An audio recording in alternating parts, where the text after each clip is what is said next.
So just so you know, this isn't just a one-sided medical issue, and I'm not just pushing stuff. You might be wondering, seeing as I have such vision problems, why I haven't made the connection that at age 7, with the overdose, I lost my vision completely. I couldn't even see my hand in the face. I mean, there were just complete blurs. It wasn't black or white, but I couldn't see anything. I just started getting worse and worse to the point by the time I was on the newspapers, all I saw was a big white blur with little gray. I only know it's newspapers because I woke up really bad on them. Well, that's right. I did wake up on the newspapers. I didn't wake up in my bedroom, I don't think. No, because I didn't have my vision, and I remember seeing new. Well, that might be a mixed memory. That might be another time I was looking at the newspaper pile. No, I'm pretty sure I woke up on the newspapers. My body, yeah. Anyway, so you can refer back to my other videos when I put myself to that PTSD. I was just about to try to go through it again, but I don't really want to deal with it, so I'm just going to block that out and move on for now. But the loss of vision, I know my mother and father are not responsible for the long term. For that one day, absolutely. My mother is definitely responsible for that overdose and many, many other crimes and illegal activities. And my father definitely was complacent in it, but I don't think willing or knowledgeable.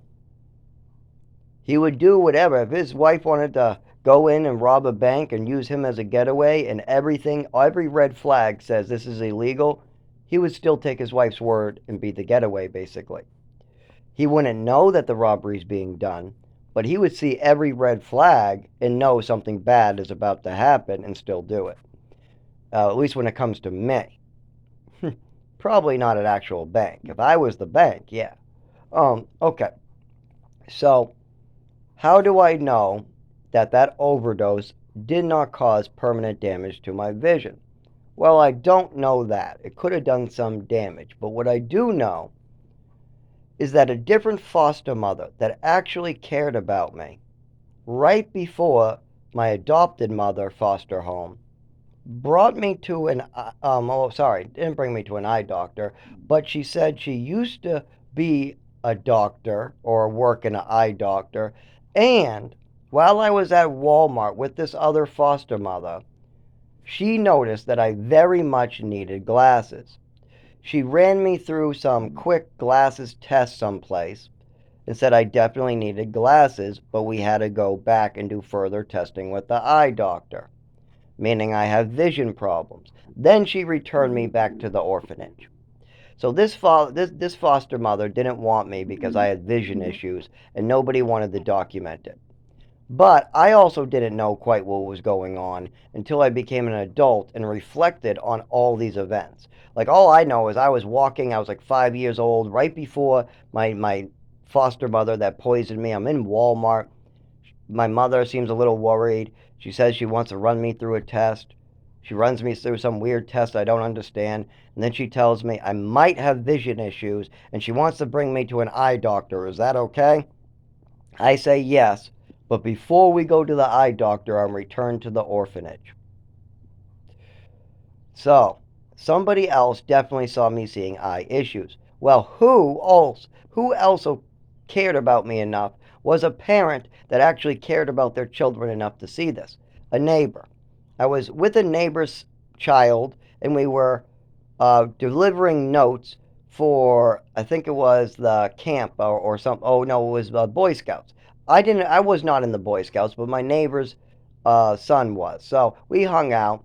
But the neighbor said, "Oh, Zach, you definitely have eye issues. Tell me when you see that. Your parents never noticed that you couldn't see a foot in front of your face? You really need glasses badly." How old was I? About 14 years old. Then I got my glasses. About 13, 14, somewhere around there. About 2 years after we moved up to Chelmsford. Chelmsford was around 11, so we know that that was probably around 13ish. Um, yep.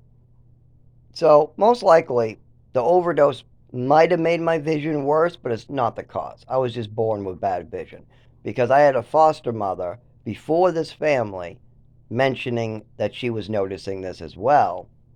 It's probably the reason why she returned me to the orphanage, where if you're going to pick out a child like you're shopping for a car, probably don't get the one with damaged headlights, right? See, the problem is the mother that adopted me was looking for the most broken and most difficult orphans possible. She was a white Irish family that was, well, she was Irish, and she was doing foster care for African Americans and the most broken looking child. I just had buck teeth, big ears. I had a 15-year-old mother who was drinking alcohol and they said was a drug addict, but she was sober during the pregnancy, so we really don't know how much of a drug addict she was. And she did mention that she was mostly alcohol when I finally met her as an adult.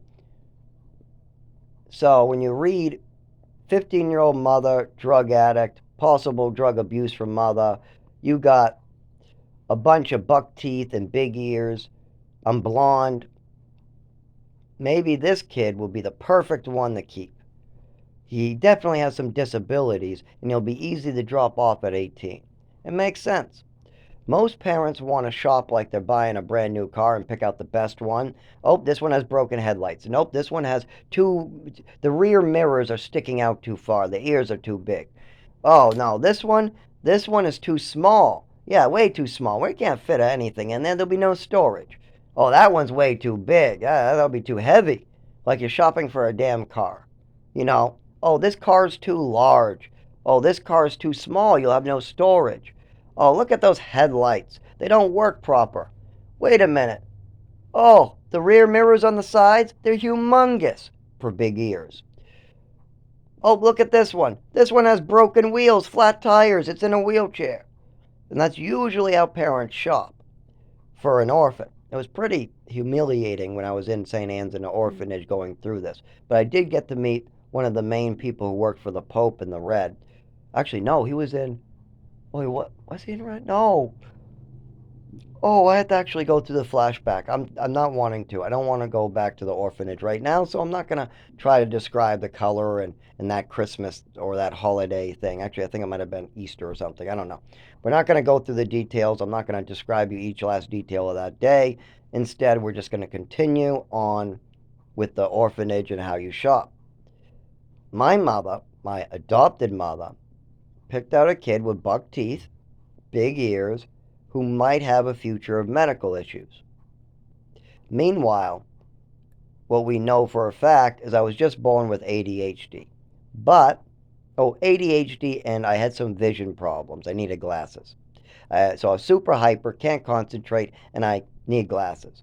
But my adopted mother was giving me ODs, giving me meds I didn't need, slipping her own meds in, doing weird stuff like taking her child's swimming medal away. When her child has a favorite display toy, like a Pokemon card, she steals it, throws it in the trash, and then when her child comes home from school and says, "Where's my toy?" she goes, "You liked it too much. You liked it better than me, so I threw it away." And then when I'm crying, she tells other people, it's because he didn't clean his room. Even though she tells me it's because I liked it too much. So this crazy mother starts really fucking with this child's head, starts really screwing with his nervous system, starts destroying his stomach with epicac punishments and weird behaviors. So by the time I'm 12, I have esophagus damage, stomach damage, I have brain damage, my nervous system is damaged, she's lying to doctors so I can't get proper medical care. She's drugging me with meds I don't need, so I'm on pills that are fucking with my head, making me look mentally ill. She's adding in her own pills that really are making me mentally ill. By the time I'm like 16, I'm having suicidal thoughts from these pills. I'm getting downers are making me down, depressants are making me depressed. I'm getting the spins in the morning, headaches, heart palpitations. There's all different types of stuff. I'm telling the doctors, I'm telling my mother, telling my father, but they just keep on doubling the doses, adding more and more drugs. And my mother keeps on saying that anything I bring up medical is a fantasy, it's a lie. My father keeps on going along with that, and they continue to harm me. My mother's even bringing me in rooms for no reason, smacking me in the face with metal rulers to give a message to her stepson through her grandson, who's now afraid for his health. Her own grandson is literally deeply afraid of his grandmother. Now, sometimes she's a nice, but if he never knows what he's going to get. So he's always talking about how, oh my God, that's scary. I don't want to visit when she's scary.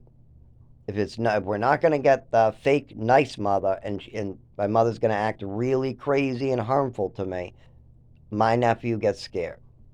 So you have all that going on. But just know I'm being as accurate as possible. I'm not making up any stories. Not all this has been tested and tested for 25 years. It's been time tested. Other people have asked about it. There's so much evidence on these things I'm talking about that it's obvious. And there's lots of people who know about it as well. This wouldn't be a surprise to a lot of people if I told them. My mother also died because of some of these behaviors. Also, my father's choices, like ignoring what was around him, is part of why I'm suffering, part of why she died, and part of why a lot of his family is really hurt by his choices. He needed to make some better choices. He needed to get his wife help and stop her from hurting an orphan and a child or hurting anybody else in the family. But instead, he nodded his head and allowed her to continue and even helped her get away with it without knowing what he was doing because he is going along with things he knows can't be right. There's no way my father thought it was okay for my mother to be popping her son's Vicodin, that it's an active PRN in case a migraine comes back, because his son was found on the floor in pain, brought to the emergency room. His son is bringing it to him.